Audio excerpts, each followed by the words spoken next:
Hi guys, and welcome back to Survive and Thrive, our art business tips, and with our great friend from the United States, Dave Geada. Welcome back again, Dave. How are you?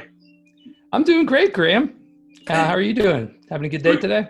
good, bud, good. I'm away from the virus, which is the main thing. So. But what we're going to be talking about today is describing your art. Is the first one we'll be discussing. And you being the CMO of FASO, one of the great online organisations for art in the world, how would you approach that situation? You've got some great tips that you want to pass to us. Yeah, sure. And this is one of those subjects that's near and dear to my heart because it's really where the rubber meets the road when it comes to art sales. Mm-hmm. I've said this before, and I will say it again until I'm blue in the face. Collectors don't buy art. Mm-hmm. Do you know what collectors do buy? They buy the person, they buy the artist. They buy stories. By stories, exactly. They buy stories that, that make them feel good about the stories that they carry around and believe about themselves and how the world works. And so storytelling is a central part of art sales. Yeah. Because if you can tell a story genuinely and openly and honestly, and by that I mean all the good stuff, all the bad stuff, all the successes, all the challenges. And the more you do that, and the more you put yourself out there in these stories that we tell, the more readily collectors will connect with you. Yeah. Because that's what they're looking to do. And another way of thinking about all of this is at the end of the day, the art that they buy from you that hangs on the wall is really a symbol. It's a symbol that represents that story that they want to believe. Yeah. And that they want validated. And so the better job you can do telling the story of your artwork, the more of it you will sell. I can pretty much guarantee that. So let's talk about what that sort of looks like. Mm-hmm. And so for me, one of the things when I'm working with artists, and we're talking about this specific subject, one of the things I try to encourage them to do, some of it's structural in terms of how the content is laid out. Some of it has to do with the voice that you use when you're writing this type of copy, Mm-hmm. and some of it too has to do with, frankly, emotion. All right, and the reason emotion is so important is because most decision making is emotional. There was a very famous Harvard Business Review study that was done a few years back, where they were trying to answer the question, how do people make decisions? There's some people that believe that we're rational in our decision making, and others not so much. And they wanted to get to the bottom of why do people buy? And at the end of the day, 95% of the time, we actually buy because it makes us feel good. Mm-hmm. And then all that logic that we'll invariably talk about is really our way of justifying, that purchase, justifying wanting to feel that way. And we don't realize it at the time. Although in some instances you will. Like every now and then, for example, I will buy myself, my guilty pleasure is electronics. I love electronics. Doesn't matter what it is. If it's technology and it's kind of neat and interesting, I'll want to get it. And so every now and then I'll get myself a piece of technology knowing full well that I have no practical use for it other than the fact that when I get it and I get to play with it, I'm going to have fun. It's going to make me feel good. Yeah. And so what'll happen is I'll buy it. And then after the fact, if anybody questions me on it, I'll come up with all these rational decisions about why it was a good purchase. But at the end of the day, I just like the way it feels. Yeah. And most buying is like that. And so by introducing emotion into our storytelling, into these descriptions of our artwork, that increases, the likelihood that those emotions will resonate with our buyers and cause them to buy from us. But let's start with structure, because that's a really important one. And the best structure for any kind of storytelling, including storytelling for your artwork, is following narrative structure. And by that, I mean, the structure of any good story. And a good story has several components to it. First of all, it has a familiar pattern, a familiar structure to it itself. All stories have a beginning and a middle and an end. And the thing about it is when someone shares a story with us and it's missing one of those parts, especially the end, it really drives us nuts. We don't like it. right? The analogy I like to use here is imagine somebody, imagine back to the day when J.K. Rowling came out with her books, the Harry Potter books, right? And that first book came out. Imagine someone telling you, oh my God, this is a great book. You've got to read this. And hey, look, I'm done with my copy. Here, you read it. And then you started reading it only to find out towards the end that the last 3 chapters were missing. You would not be a happy camper. And it's similar when it's the other way around, right? So imagine, we've all had that moment where we've had to walk away from maybe a movie we were seeing at home. Like for me, I'm always one of the, I'm always that guy that has to go to the bathroom at the beginning of the movie, right? Because I get anxious about making it all the way to the end. And so I'll miss the first few minutes of it. And fortunately for me, I have a nice enough wife. She'll fill me in. But if you've ever been alone in that situation, you missed the beginning of a movie, if that DVR wasn't there, you'd probably stop watching it because you'd lose a lot of important context. Yeah. And so that's what happens when the beginning of the story is missing. So you have to have that familiar structure. And all great stories also have a hero or a heroine in them, right? There's somebody in that story that we're supposed to care about. And at the beginning of that story, they're not a hero or a heroine, right? The story is actually about them becoming the hero or the heroine. And along the way, they have to overcome some obstacles, some challenges. Sometimes it's a person, sometimes it's a situation, but there's always some villain, whether a real person or some abstract concept that they have to overcome. And along the way, they get help, right? There are all these people that tend to guide them along the path towards the end of the story, which is where they actually become the hero or the heroine. And so you need all those components too. Now, I'll start off with like a really bad example of an artwork description. Okay, because I think it'll highlight the point I want to make. But and you guys will know what I'm talking about. If you've ever been to an artist website and you hit their page, and if they do happen to have some copy, you'll invariably come across one of those where all they're talking about are the characteristics of the artwork, right? So this is an oil painting that was done on canvas, insert style here. And then it'll talk about the dimensions and go right into how you can buy it. Yeah. Okay. Notice there's a lot of, just about all those components missing. Right? Where's my beginning and middle and an end?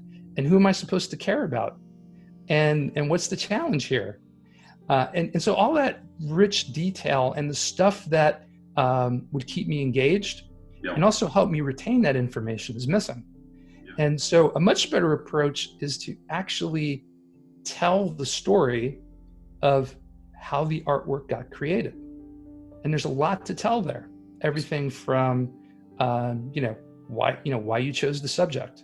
Okay, why did you choose to work with those particular materials? How are you challenging yourself as an artist? What were some of the obstacles that got in your way as you were putting this piece together? This is one of those things that really kind of, I find fascinating, is that you'll never see in these descriptions any artists mention the fact that they had to paint over a portion of the painting for whatever reason. And yet every painting out there has had that, right? We've all painted ourselves into a corner. Those are some of the richest stories to tell. Because who's the hero or heroine in that story? You are. Okay. What's the challenge? Who's the villain in this story? Okay. The villain is this mistake that you made that now you have to figure out how you're going to work yourself out of. Okay. And so who are your guides along the way? Well, are the artists maybe that you reached out to for help, or maybe you have a mentor or a teacher that's teaching you and they suggested you try something to correct the mistake that you made. Okay? And then, what was the outcome, right? How do you feel now about it? Now that it's, quote unquote fixed, what did you learn along that way, right? How did you become the hero in this story? And while you're at it, why don't you tease me a little bit and tell me where you plan to go from here, and how this artwork is going to influence your next one. Fantastic advice. I mean, just the piece that's behind me, it's a piece that I finished a little while back, but there are so many multiple layers and structures in there. I actually used polymers to make the flowers, and I went out and bought stuff from haberdashery stores. And the reason being is that last time I was in Asia, I was witnessing some art that I just thought was incredible. So the story actually came out of Hong Kong and Asia and that area. And I sort of thought, wow, put all those pieces together. So it's not just simply, you said it exactly right. It's an oil. I mean, it's not. I mean, this thing is multiple layers. And the story behind it is I was influenced while I was in Asia. So the great points really are.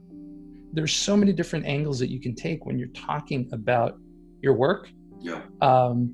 Some of it, and depending on who you are and what's more relevant in each story, you may want to focus on one, versus another, right? Like for you, one of the things I know about you, because you've shared this story with me before, is that you're really in this wonderful stage in your career where you're throwing a lot of the constraints and rules that you had out the window and working with a bunch of different types of media and combining all of that into these wonderfully expressive pieces. And, and I never see you more excited than when you're talking about that, right? And so if that's what it is for you, yeah, you should be talking about that. You should be telling that story.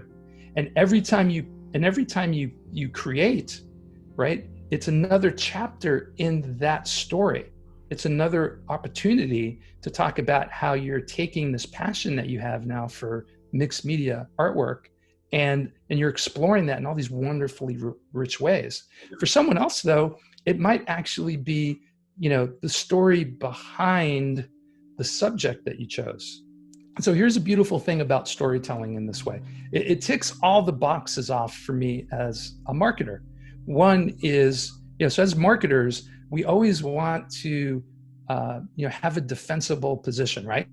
We want to have a positioning in the marketplace that we can defend, that nobody else can copy, because we all know that once people can, copy us, our value becomes diminished.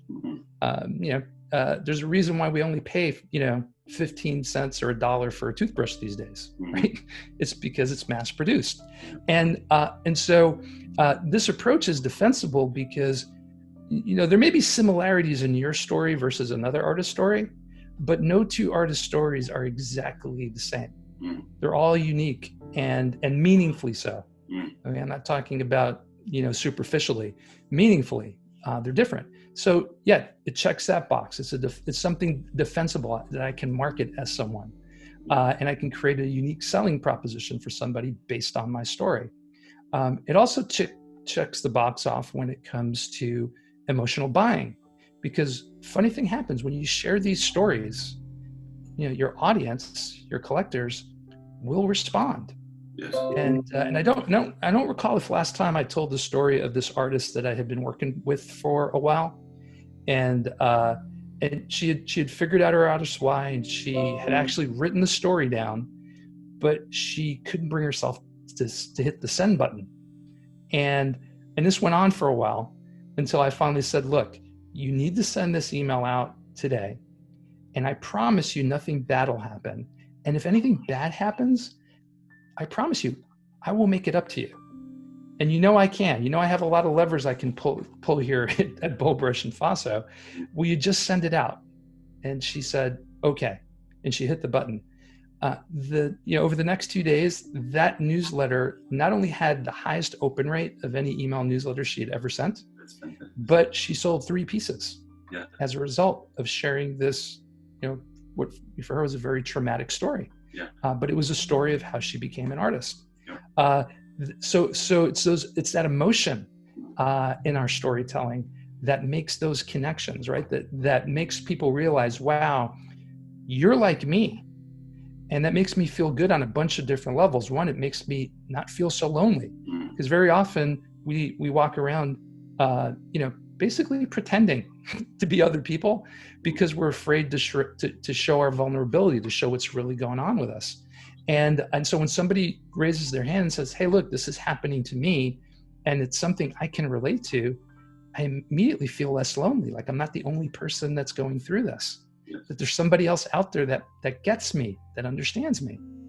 And then it gives me a whole rich appreciation. It helps me emotionally connect to a piece on levels I'd never thought possible.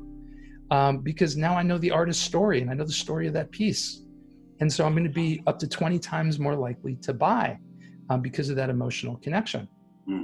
And so here's sort of like my favorite checkbox to check. Okay.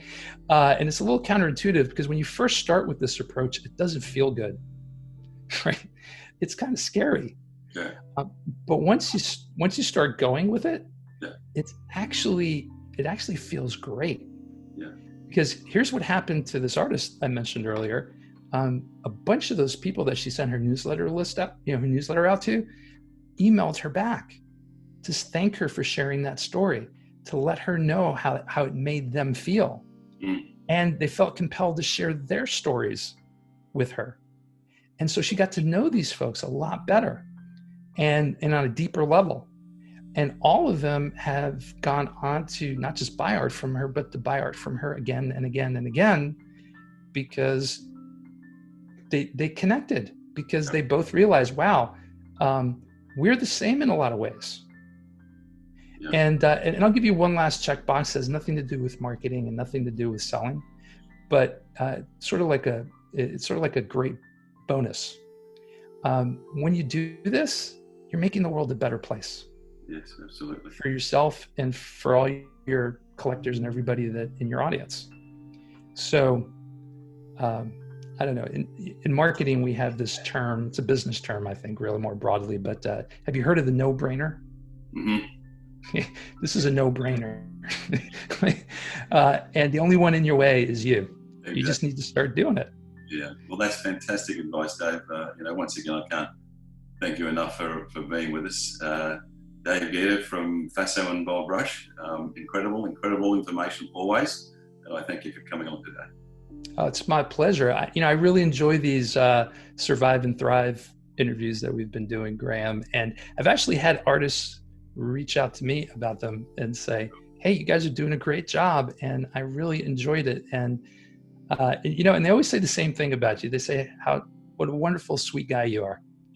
And I couldn't agree more. You sort of have this very thin facade of curmudgeon-ness to you, but all it takes is like a half second. Yeah, it's just like dust. You brush it aside, and there's this wonderful person underneath. So thank you for the opportunity. I appreciate being here. Thank you so much.